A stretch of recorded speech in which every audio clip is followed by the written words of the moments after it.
We're gonna head out east real quick. So the New York Knicks, they trade for OG Kenobi. I can never say it. Obi-Wan Kenobi. OG Yeah, Ananobi. I know.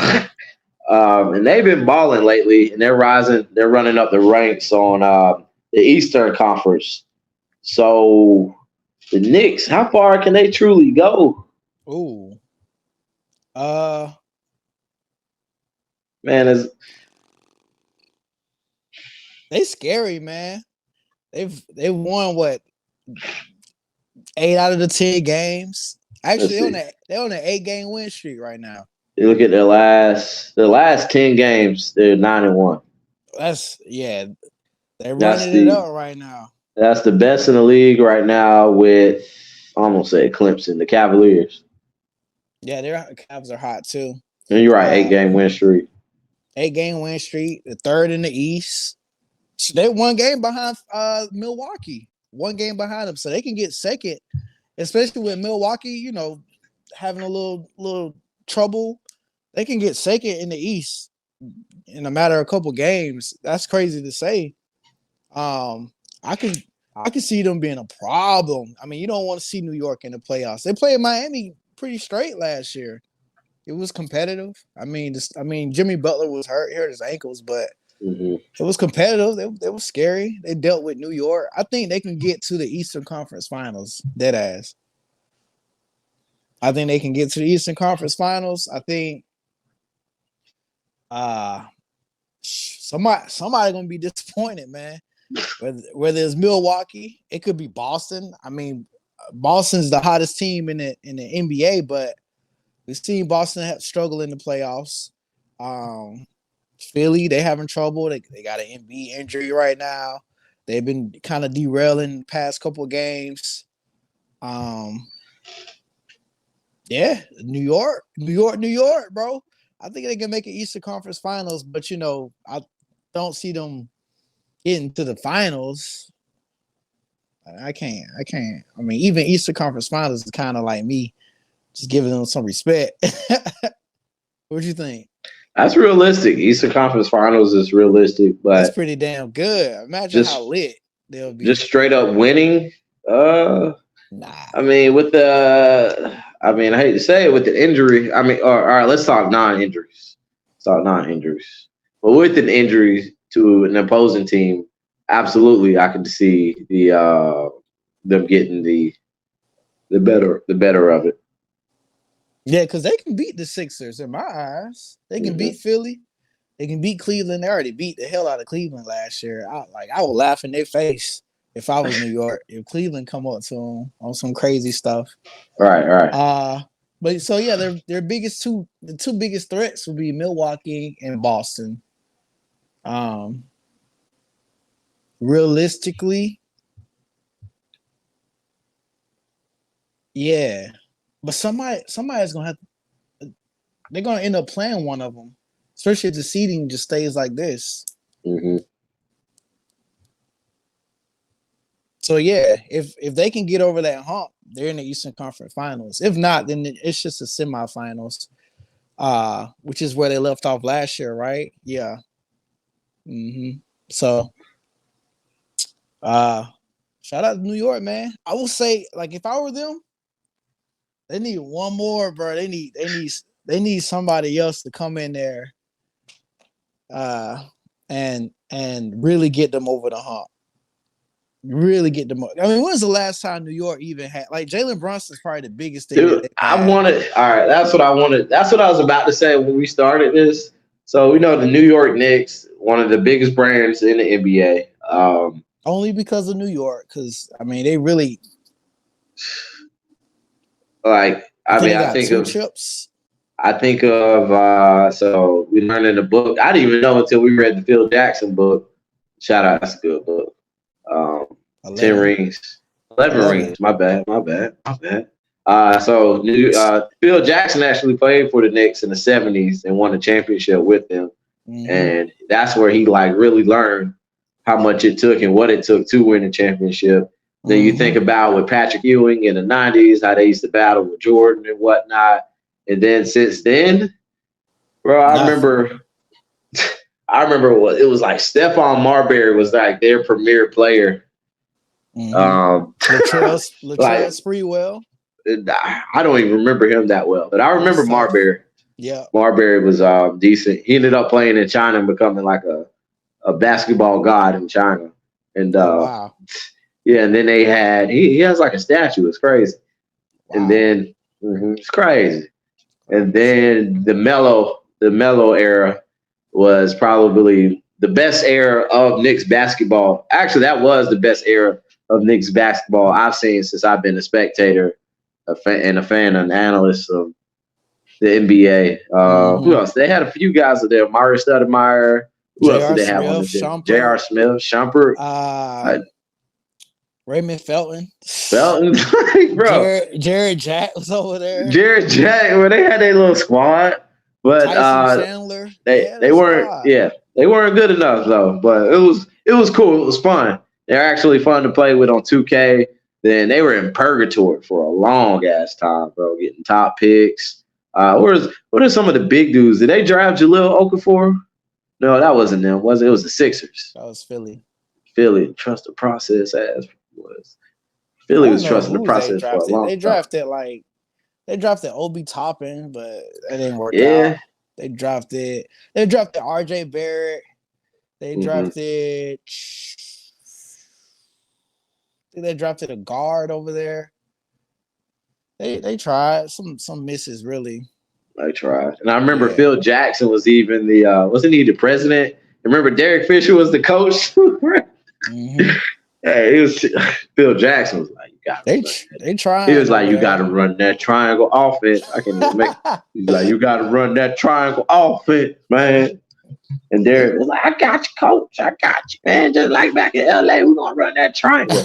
Boy, it's a totally different ball game. But now the Knicks are relevant again. But that stadium, that arena always sold out just because it's New York Knicks, Madison Square Garden basketball. But that's what I'm saying. Like even now, like you think about the NBA, everybody's kind of got their guy who's like their franchise. Like Luka is breaking all the dirt records. You got Damian Lillard was relevant in Portland, breaking all the records. Who else? Freaking Ja Morant is probably the best Grizzly that they're gonna see. New York, like their best Nick was Patrick Ewing. Since like they haven't had anybody like Patrick Ewing, still the all-time leader in points, rebounds, blocks. Like it's Patrick Ewing. That was in the 80s and 90s mostly. So yeah, you look at Ewing. Then who was it after? Who was their premier player after Ewing? Melo. And Melo wasn't even there till freaking like 10 years in this. 2012, 2013. I know in 2013 they won the division title. And they played Miami a bunch of times. I always forget they have division titles in basketball. Yeah. I mean, it's something. It's something. But I remember that was actually the first year I actually got put on to like the divisions in basketball. I was like, okay, New York won. I think Houston won the division. But anyway, so yeah, pretty much in the 2000s, they haven't had they had Jeremy Lin. They had that. Linsanity, boy. That was it, bro. They rolled out hard. New York was like, oh, get down right now. Linsanity. Come on. You see this? Y'all see this? It's New York, bro. So they was trying to get that cheddar, man. They was pushing that narrative heavy. But so yeah, this is the best like New York has been like since then. But at the same time, yes, but they seem to be such a blue collar team. They still don't have that that superstar. Yeah. That guy. All right. That's what we on board. So are they so what are they doing now? They trying to add pieces or they're still looking for that guy? I think they're just trying to add pieces now. Yeah, they're trying to add pieces because, I mean, even now, in order to get that guy, I mean, Jalen Brunson is essentially that guy, right? And Julius Randle's been playing some pretty good ball, so they got their little combo going on. So I mean, All right, Somebody so I got to know. sign there, though. You know. So I know we were talking about before how these franchises want to hold on to their superstars just to be like somewhat relevant. Just to be like, hey, we here, so we're gonna keep our guys, That's no my matter how take. much. That's my Huh? take. That is That's your me. take. That is your That's take. me. No matter how. Like, I mean, you look back at the Grizzlies when they had Marc Gasol, Randolph, and Conley. It's like, all right, this is our core group of guys, but we're gonna run it Jazz. back next year. Yeah, the Jazz. Who Jazz. did the Jazz have? Donovan Mitchell, Rudy Rudy. Gobert, Ricky Joe Rubio. Ingles, yeah, Yeah, Rubio. it's like, dang, okay. But they're doing that to these owners and whatnot. Business guys are doing this to fill the seats, make their business relevant. They're like, oh man, yeah, look at my Utah Jazz.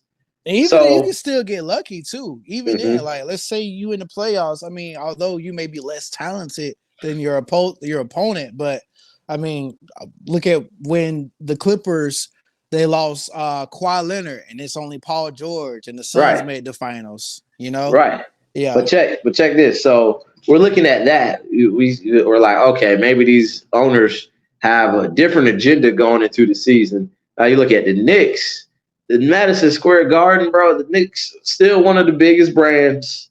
They get this, they get that. And the games sell out all the time, and we always see celebrities courtside at the Knicks games. We're not always going to see celebrities at the damn Utah Jazz games or Charlotte whatever. So, hey, we saw Cole. Hey, shout out to my dad for those stickers. We saw J. Cole walking the sideline, bro. My girl Sam. Hey, shout out my girl Sam. She was like, "Oh, it's J. Cole. J. Cole." I was like, "Cold world, cold life, cold blooded." Hey, for real. But you look at the Knicks, bro. What do they have to lose by trying to swing big for that guy? You know what I mean? It's still gonna be talked about in the media. Still gonna be popular. Still gonna sell out tickets and whatnot. So I feel like the Knicks will have that nod to try to go big or go home for somebody pretty soon.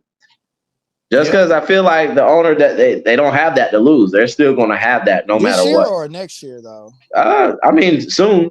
I mean, the trade deadline's next week. I don't think for the trade deadline, but next year. Next year. Oh, okay. All right. Yeah, true. Mm-hmm. Yep. All right. What we got next? Sky's the limit, New York. Don't fuck it up. Don't mess it up. That's also like something that'll pop up on, because New York, it's New York, so they go hard in the media. New York. All right. Now let's talk about these your Doc Rivers Bucks. So man, something. All right. So the Bucks, number 2 seed. What's up? I'm gonna put some respect on Doc name. Ain't even gonna do him like that. Go ahead though. Yeah. So all right. So we're looking at this. It was Adrian Griffin, rookie head coach, coaching a team with title aspirations that year. They got Dame Lillard, trying to win the championship. They were the 2 seed. They definitely have some flaws in this team. They could be the top offense in the league if, they go accordingly and push it. So there had to be some things seriously wrong here if the front office felt like this wasn't enough, if Giannis felt like this wasn't enough. So the position they were in, I mean, folks can knock Doc Rivers, or whatever. But I mean, you look at the coaching market in the middle of the season, adding Doc Rivers to it was probably the best option for them to go. You know what Absolutely. I mean? I mean, even if Doc Rivers is still riding that 08 championship with the Celtics. Riding that thing like a horse, bro. That boy like, oh,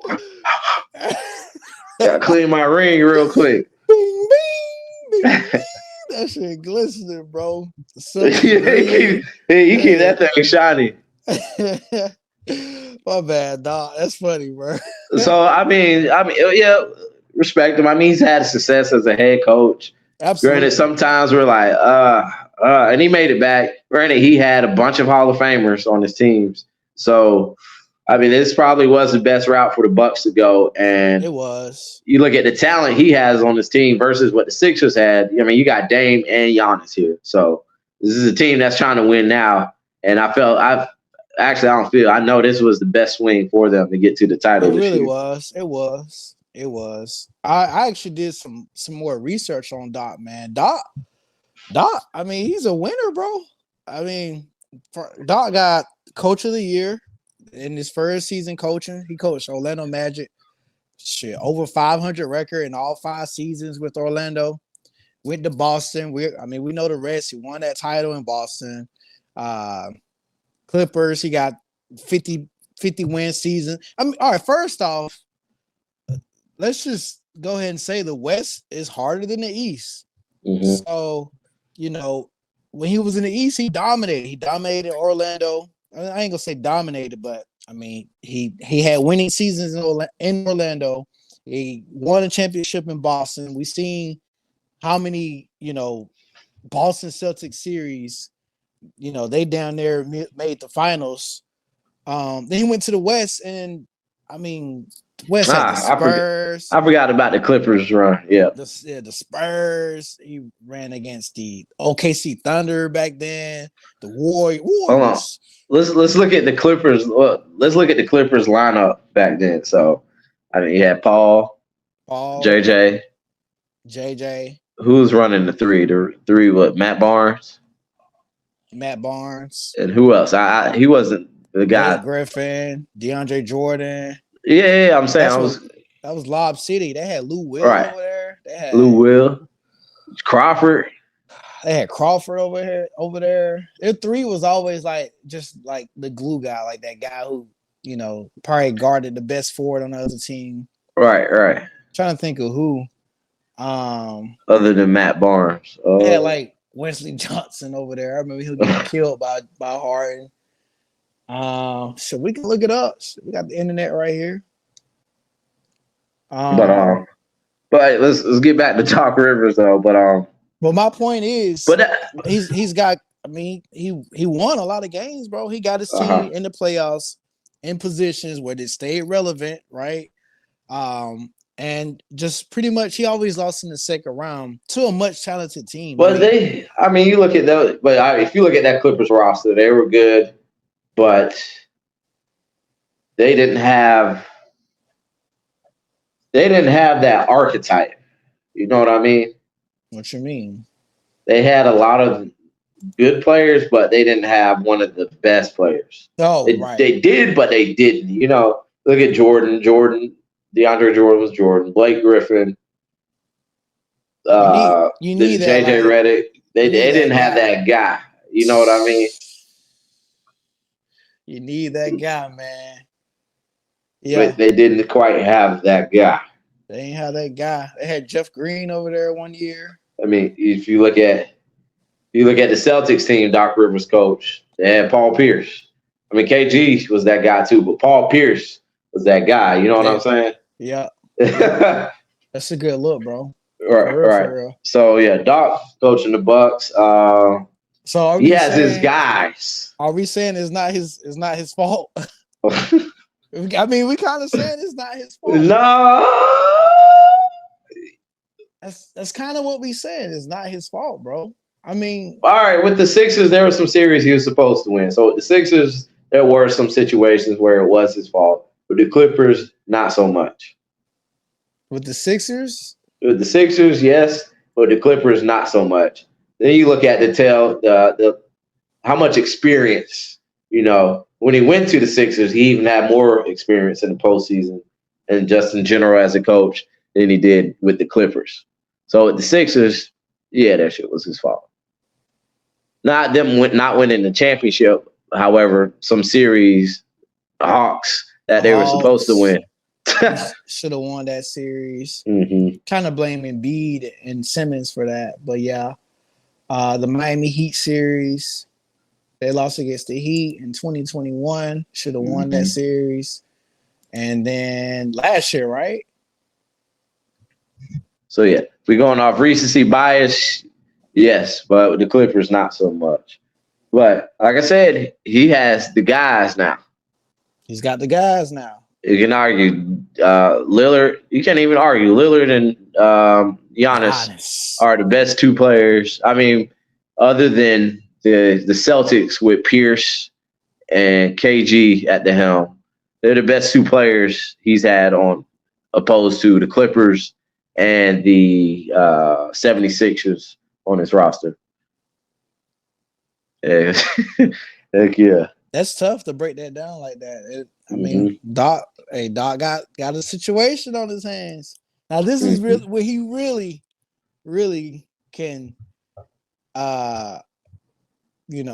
solidify himself as one of the best coaches ever. You know what I'm saying? Win a title, maybe not even this year, because they did sign, work these guys for 2 years. Right. But work this up, man. I mean, you got Lillard. I mean, hey, get Lillard to be that dude. You know what I'm saying? Get them to step up on defense. Make it happen. Put guys in good positions. Call the right plays. Call the right defensive schemes against the right teams in the playoffs. Like, you've been doing this for a minute, bro. Like, you got the dudes. You got the guys. Make it. You got the dudes. Let's make it happen, bro. Please give Dame a ring. Go ahead. All right. I'm cheering for you, Doc. I'm rooting for you, Doc. All right. So we're going to move on to the last segment of this Let's Hoop It.